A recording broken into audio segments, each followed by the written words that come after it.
নমস্কার বন্ধুরা, cooking with দিয়া চ্যানেলে আপনাদের স্বাগত জানাই।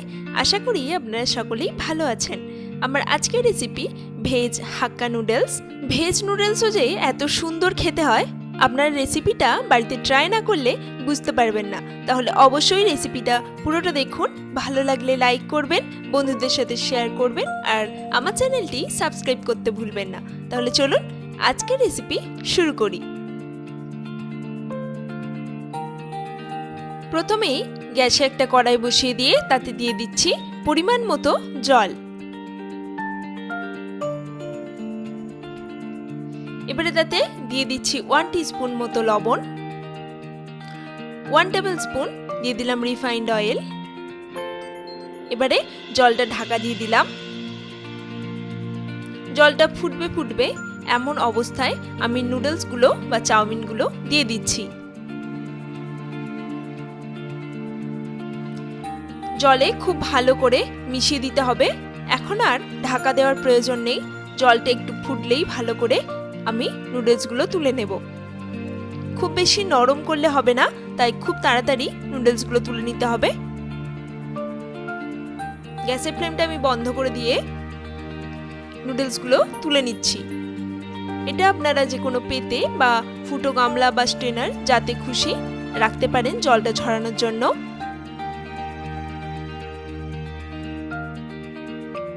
আমি একটা স্ট্রেনারে রাখছি।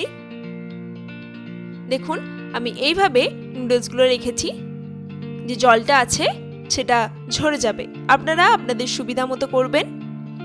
যদি খুব বেশি নরম হয়ে যায় তাহলে নুডলসে একটু রিফাইন্ড অয়েল মাখিয়ে রাখতে পারেন। আমি নিইনি, কারণ আমারটা ঠিকঠাক আছে।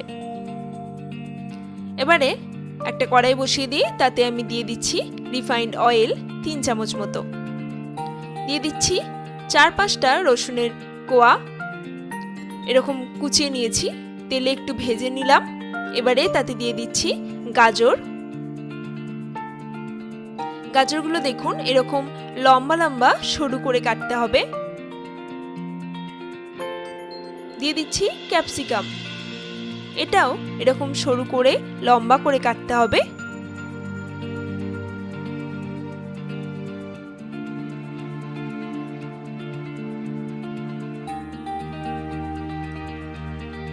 এবারে দিয়ে দিচ্ছি বাঁধাকপি। দেখুন আমি কিন্তু সব সবজিগুলোই এরকম লম্বা করে সরু করে কেটেছি। বাঁধাকপি আমি এখন অল্প দিলাম, আমি আরেকটু পরে অ্যাড করব, কারণ বাঁধাকপি সেদ্ধ হতে বেশিক্ষণ সময় লাগবে না। দিয়ে দিচ্ছি 1/4 টিস্পুন মতো লবণ, 1 টিস্পুন চিনি। মিশিয়ে নিচ্ছি সবজির সাথে। সবজিগুলো আমি বেশি ফ্রাই করব না, তবে সবজিগুলো সেদ্ধ করে নেব।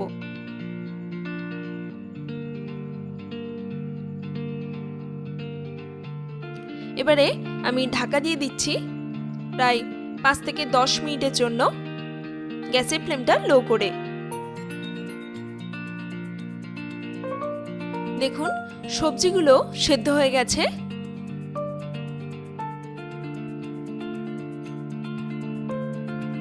এই সময় আমি যে আরো একটু বাঁধাকপি রেখেছিলাম সেটা দিয়ে দিলাম। এগুলো একটু গোটা গোটা থাকবে, এগুলো আমি ফ্রাই বা সেদ্ধ করব না, রান্না করতে করতেই একটু নরম হয়ে যাবে।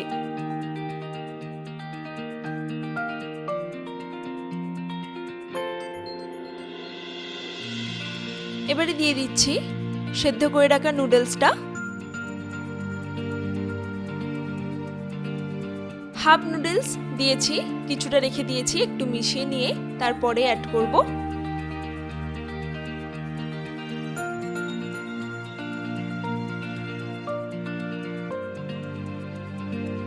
দিয়ে দিলাম বাকি নুডলসগুলো। দিয়ে দিচ্ছি 2 চামচ মতো রিফাইন্ড অয়েল। দেখবেন দোকানের নুডলস বা চাউমিন খেতে গেলে সেটা একটু তেল তেলে থাকে, এর জন্য কিন্তু টেস্টটাও খুব ভালো হয়। দোকানের মতো বানাতে গেলে এই তেলটা কিন্তু অ্যাড করতে হবে, না হলে কিন্তু খেতে খুব একটা ভালো লাগবে না।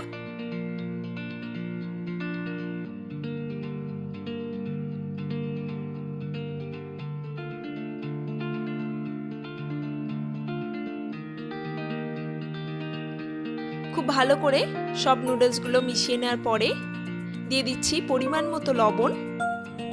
লবণটা আপনাদের নিজেদের স্বাদ মতো দেবেন।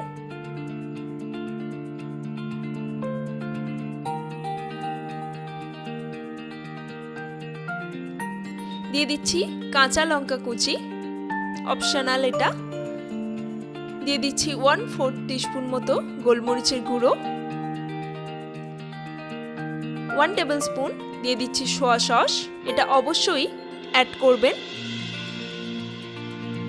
দিয়ে দিচ্ছি 1 টেবিল স্পুন চিলি অয়েল, এটা দোকানে আপনারা কিনতে পেয়ে যাবেন, আর যদি না পান তাহলে বাড়িতে তৈরি করে নিন। শুকনো লঙ্কা সর্ষের তেলে ভেজে ঠান্ডা করে নিলেই তৈরি হয়ে যাবে চিলি অয়েল। এই চিলি অয়েলটা অবশ্যই অ্যাড করুন, এটাই কিন্তু হাক্কা নুডলসে খুব সুন্দর আলাদা একটা টেস্ট এনে দেবে। সবকিছু খুব ভালো করে মিশিয়ে নিচ্ছি।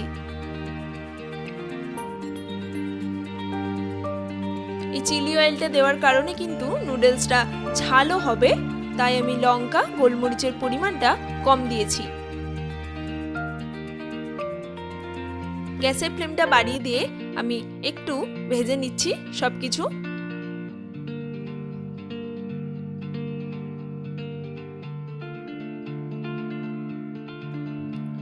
ব্যাস একদম রেডি রেস্টুরেন্ট স্টাইলের ভেজ হাক্কা নুডলস।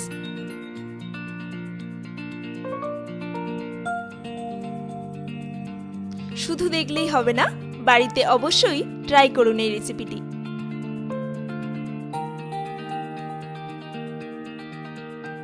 এটা বলতে পারি আপনাদের অবশ্যই খুবই ভালো লাগবে। পরিবেশন করে দিয়েছি আজকের রেসিপি ভেজ হাক্কা নুডলস। অবশ্যই বাড়িতে ট্রাই করুন আর আমায় কমেন্ট করে জানাতে ভুলবেন না। রেসিপিটি ভালো লাগলে ভিডিওটি লাইক করবেন, বন্ধুদের সাথে শেয়ার করবেন, আর আমার চ্যানেলটি অবশ্যই সাবস্ক্রাইব করে নেবেন আরও নতুন নতুন রেসিপির আপডেট পেতে। তাহলে আবার দেখা হবে আপনাদের সঙ্গে অন্য নতুন একটি রেসিপি নিয়ে। সকলে ভালো থাকবেন। আজকের মতো নমস্কার।